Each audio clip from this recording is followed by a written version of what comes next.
Язык до Киева доведет, а язык экстремиста до самого Майдана, которым так пугают россиян, как маленьких детей. Никаких изнасилованных старушек и распятых мальчиков, равно как бандеровцев с фашистами, мы здесь не обнаружили. Зато встретили свободных людей, которые прекрасно понимают, что вся власть не от КГБ и даже не от Бога, а от них самих. А еще они помнят, что такое национальная честь и достоинство. Я думаю, что информационная война закончится когда-то, которая есть сейчас на востоке Украины. Я считаю, что мы должны просто поддерживать друг друга, не верить этим зомбоящикам, ни вашим, ни нашим, и иметь свое собственное мнение. Вам, скорее всего, тем русским, которые еще остались меняемые в вашей стране, вам нужно просто уезжать из страны. Я сегодня посмотрел ваше телевидение, подборочку. Это просто тихий ужас. Сумасшедшая страна с сумасшедшим президентом, с какими-то фриками на телевидении, в Думе. Просто надо валить. Вот те 10 или 15%, которые есть, меняемых людей, просто нужно уезжать. Иначе там вы просто погибнете, если не ментально, то физически, потому что все к тому и идет. Вы очень сильно обижались на людей, наших людей, которые ездили к вам зарабатывать, строя дома, а теперь вы делаете недоумевающие лица, когда вот такая вот реакция на людей, которые приезжают зарабатывать, убивая людей просто и разрушая дома, и калеча человеческие жизни. Многим это просто непонятно. На самом деле, я считаю, там не 15% нормальных людей, то есть там и гораздо больше. Проблема в том, что вот либо они не знают, что делать, либо просто не хотят ничего делать, то есть, потому что их это лично не касается. Ну, может быть, со временем это коснется каждого лично, то есть не в том смысле, что мы пойдем туда, а просто вы же понимаете, что эта история бесконечная, то есть долго здесь, если, допустим, даже если будет какой-то резкий рывок в эту сторону, долго здесь это не удержится. Ребята, мальчики, девочки, мужчины и женщины, безразличные россияне, вы таким образом войну поддерживаете, вы таким образом разрушаете в первую очередь не Украину, а Россию. Не разрушайте Россию, сделайте свой выбор. Спасибо. Слава Украине. Я люблю российский народ, и я люблю американский народ. Вот сейчас много говорят о том, что именно Россия воюет с Америкой на Украине. Это неправда, и мы действительно, мы миролюбивый народ. И просто хотим, чтобы вы тоже не жили прошлыми обидами, не жили какими-то прошлыми историями, а жили будущим и жили ради будущего, ради наших детей. Многие из вас сейчас молчат, потому что говорят, мы навредим своим детям, мы не хотим портить им учебу, не хотим портить им карьеру. Так вот, на самом деле вы гораздо больше вредите своим детям, когда вы молчите о том, что происходит вокруг вас. Потому что молчание ваше как раз портит им жизнь, им жить дальше в вашей стране. С 21 февраля 2014 года все мои друзья, товарищи и родственники в России убеждены, что Украину надо спасать от фашизма. И что Россия только делает, что спасает Украину от фашизма. Привет.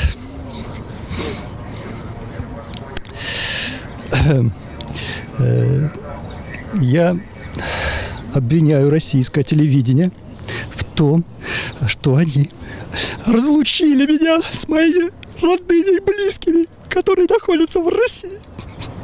Это преступление. Эти налоги, которые равнодушные москвичи и другие россияне платят, из них, в частности, делаются бомбы, снаряды, танки, которыми убивают наших друзей, наших близких. И вопрос, когда у меня спрашивает жена, ну что ж, мы теперь будем врагами? Но для меня это большой вопрос. Если она спонсирует убийство моих украинских друзей, кто его знает, может быть, и врагами.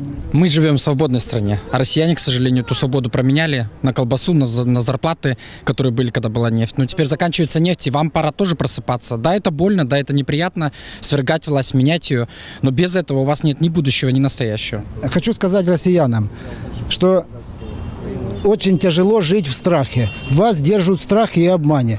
Посмотрите глубже, глобальнее на мир. Мир развивается экономически, социально. Люди живут, а не боятся. А вы в своей клетке изолировались хуже, чем было в Советском Союзе. Мы абсолютно мирные люди.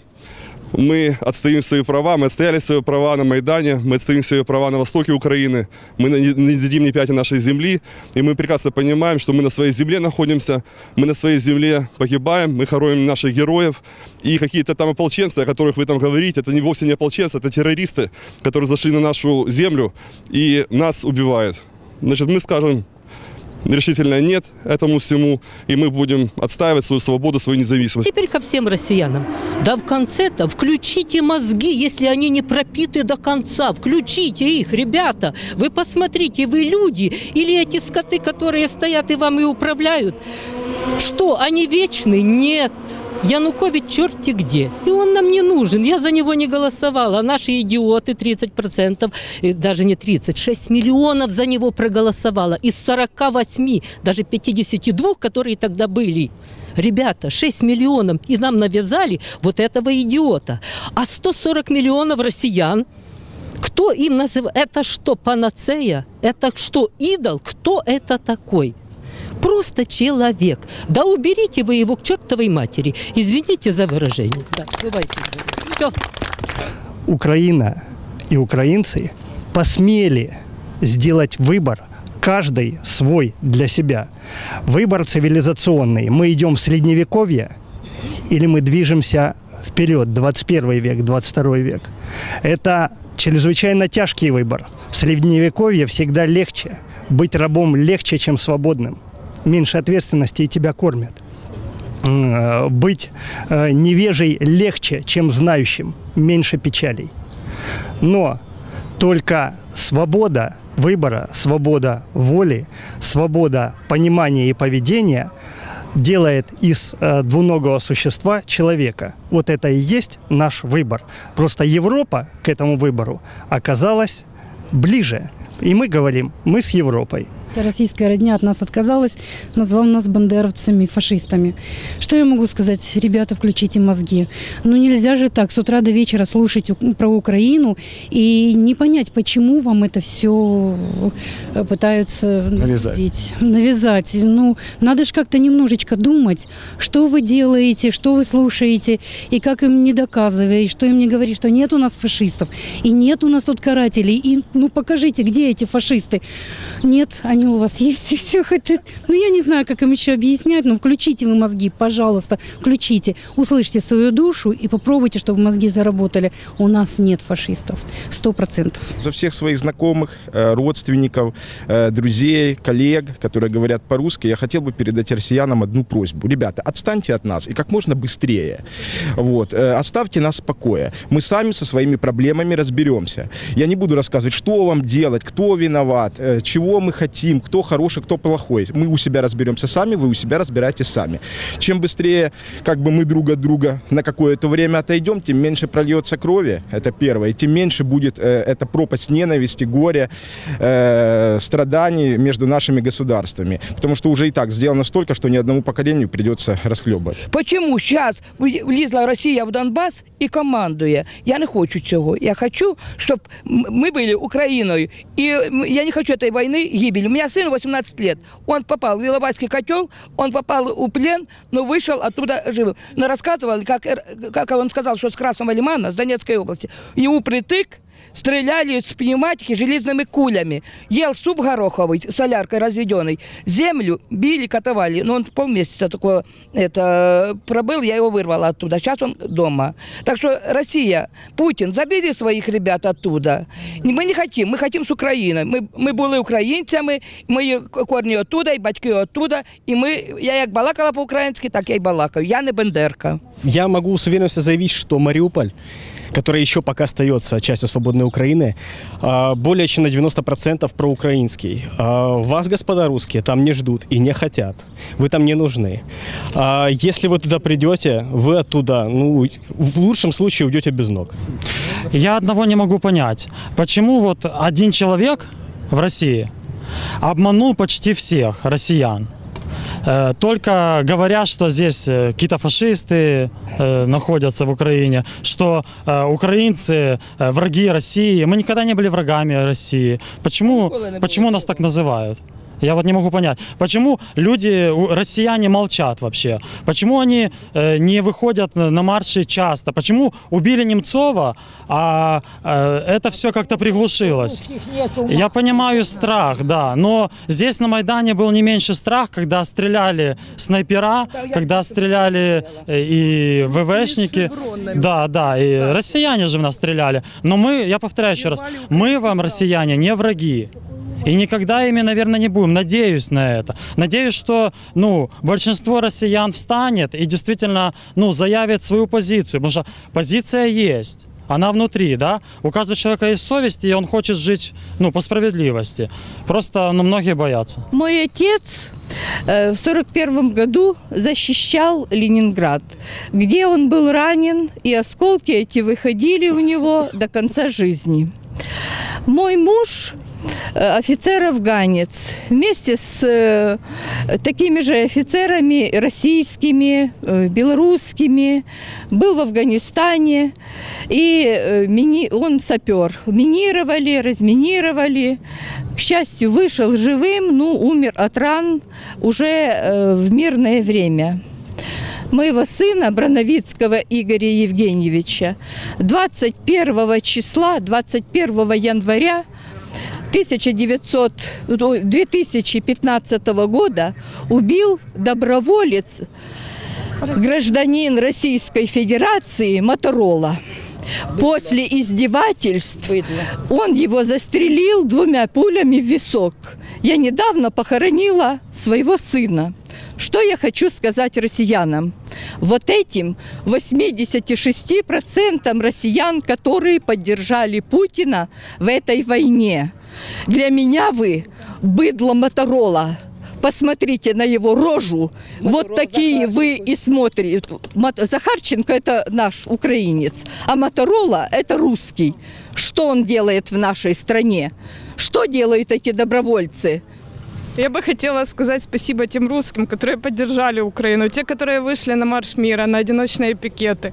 Спасибо большое, мы помним и ценим. Я хочу обратиться к русским матерям, которые посылают сюда своих детей. Они хотят заработать деньги. На чем они хотят заработать деньги? На убийстве. Эти деньги никогда не принесут им то, что они хотят, потому что эти деньги будут в крови. Те дети, которые погибают в плену, и та Васильева, которая из плена старается продать наших детей, тоже не права. Поэтому, русские матеря, поднимитесь против Путина, защитите своих братскую страну Украину. Она хочет построить самое наилучшее общество, цивилизованное, но за которое погибают наши дети. Хочу обратиться к тем русским людям, которые, может быть, и не против Украины, но которые молчат. Я хочу, чтобы они не молчали. Я хочу, чтобы они поняли, я была против войны, когда россияне в Чечню пошли и убивали там мирное население, русские войска вошли в Чечню. Я не знала, что делать, я расстраивалась, плакала. Когда россияне пошли в Грузию, я тоже расстраивалась, плакала, я не знала. Здесь я уже пришла на Майдан, они пришли ко мне домой. Я хочу, чтобы русские не отдыхали спокойно на Волге, не ждали, пока закончатся их запасы на книжках или еще где-то. 37-й год у них не за горами, и будут они жить плохо, и будут бояться, что приедут и их арестуют. Ни за что, за соседей, за этих и все. Я прошу перестать их бояться. Я хочу, чтобы они поняли, что Госдума и Путин их боятся на самом деле больше. Я хочу, чтобы в России перестало быть такое большое количество безразличных людей, которые, может быть, в душе и против, но ничего не делают против этого. Я хочу, чтобы они вышли и помогли нам, украинцам, остановить войну, чтобы перестали на Востоке погибать наши лучшие люди, патриоты, у которых жены, дети, которые инвалидами становятся, эти ребята. Все равно Украина победит. Это однозначно. Уже мы побеждаем. Уже. И в России этой пропагандой своей особенно много чего Путин больше не добьется, потому что правду не утаить. Есть интернет. И пускай русские задумаются ко Дню Победы, кто к ним приезжает День Победы праздновать, как относится вся Европа. И виз достаточно было много за эти годы. И русские выезжали за границу, и все знают. Почему они молчат? Я хочу, чтобы русские люди не молчали. Я хочу, чтобы, если они хорошо относятся ко всем, если они сами себя уважают, пускай они остановят войну, пускай перестанут быть равнодушными. Страх в себе победить – это победить страх раба. Чем мы отличаемся, украинцы, чем отличаются от русских? Только одним. Здесь не рабы живут. Здесь люди поднялись, они жертвовали здоровьем, жизнью, бизнесу, до сих пор продолжают жертвовать этим. А русские люди, почему вот украинцы говорят рабы, рабы, рабы? Только потому, что молчат. Рабы всегда молчат. Их кормят, им дают зрелища, им дают праздники, парады, и они молчат. Я хотел бы обратиться к русским. Есть у Лины Косенко такая поэма, и там есть такие рядки, что вот я не предатель, я никогда ничего плохого не сделал, но я просто вовремя опустил глаза. Вот я хочу, чтобы русские не опускали глаза и думали, анализировали, ведь информацию сейчас можно достать, и не боялись, главное. Рассказывают, что у нас гражданская война, но я-то понимаю, что не гражданская. И если это не касается матерей, у которых сыновья в России, они глубоко ошибаются. Они на убой отправляют сыновей, значит, будут нерожденные дети. Значит, останутся женщины, которые не выйдут замуж, останутся матери, останутся отцы без детей. О чем вы думаете, мои родные? О чем? И я хочу сказать Владимиру Владимировичу Путину, которого я не знаю лично, потому что я уехала и приняла гражданство Украины в том 93-м году, когда нам сказали: выбирайте. Я выбрала. И я хочу сказать, хватит врать. Чем больше вы будете говорить моим братьям, моим родным, моим знакомым в России правду, тогда все поймут, как надо жить и что нужно делать в данный момент. Но убивать – это самое последнее дело, что только можно придумать. Я считаю так. Одумайтесь, россияне, одумайтесь. Вам лгут, а вы принимаете это все в чистую монету. Я хочу обратиться ко всем русским. Не мыслите шаблонами. Не говорите, что я маленький человек, от меня ничего не зависит. Не говорите, что если не Путин, то кто? Лидеры, они рождаются в борьбе. И у вас они тоже появятся, как только вы признаете себе в том, что ваше молчание, оно привело к той войне, которую мы имеем сейчас. Вы... Когда начнете бороться, вы поймете, что действительно важно, а что абсолютно не имеет значения. Не говорите, в Украине идет война. Поймите, Россия ведет войну против Украины. И чем раньше вы это поймете, тем лучше это будет для вас же. Потому что ваша страна, она сейчас уходит просто в такую бездну, из которой выбраться будет просто невозможно. Поэтому уважайте себя, уважайте других людей. Нельзя заставить себя уважать. Можно только делать так, чтобы вас уважали. Я хочу сказать россиянам и москвичам, вам только кажется, что вы сможете сохранить свое благополучие, как это было раньше, когда были войны в Чечне, в Грузии. Я думаю, что в этот раз у вас не получится, потому что очень в мире растет неприятие откровенной агрессии. И вы скоро будете напоминать тех жителей Донецка, которые бегут на работу по той стороне улицы, где в это время не взрываются снаряды. Потому что они знают, что их благополучие решается в эту минуту. Вы должны что-то сделать. Вы должны... Поймите, что то, что происходит при вашем молчании, это благодаря вам. Я хочу сказать, чтобы вся страна жила в мире. В мире. Это, пожалуй, самое главное. Это самое главное. Спасибо. Тебя как зовут? Лиза. Лиза?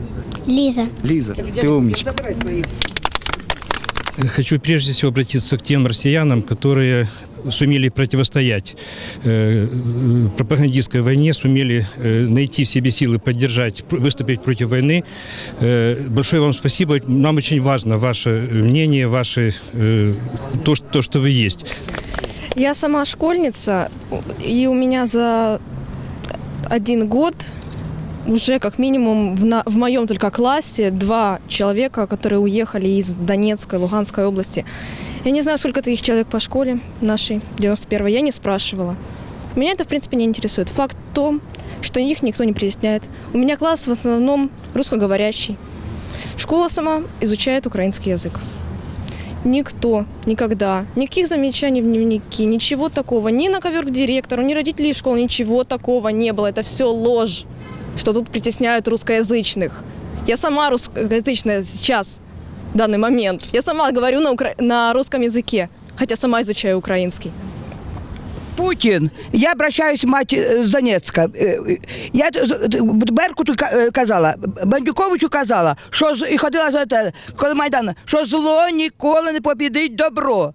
Якщо ти не читав сказку, возьми почитай, що нема ні одної сказки написано, щоб зло побідило добро. Запомни, Пукін, Дуркін, Гітлер, що тебе ждет то, що Гітлера, который шел тоже захватывать весь мир, и где он очутился в аду, и тебя же ждет Гитлер уже давно в аду, и твое гестапо вместе с Лавровым, Чуркиным, Дуркиным и всякой нечистью. Пукин, Дуркин, Гитлер, сгинь с нашего лица и забирай свое гестапо. Я очень надеюсь, что этот импровизированный мост между Москвой и Киевом и наоборот нам удалось перебросить. Самое главное — не поддаваться на ложь. Самое главное — не лгать самим себе. Если не Путин, то ты. Если не Янукович, то ты. Это вы выбираете власть. Это вы ответственны за то, что будет происходить с вами, с вашими детьми. Я бы очень хотел крикнуть сейчас «Слава свободной России!». Мы в Киеве. И все-таки слава Украине! Героям слава! Когда мы были в Крыму, я там встретила друзей из Москвы. А сейчас, когда началась война, ни друзей, ни Крыма у нас нету. А что же делать? Вот что посоветуешь? Ну,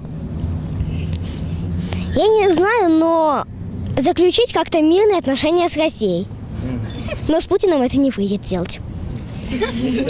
А ты можешь к дяде Путину обратиться, сказать ему что-нибудь? Путину? Да. Ну, не знаю. Нечего сказать. Ну, чтобы он поскорее...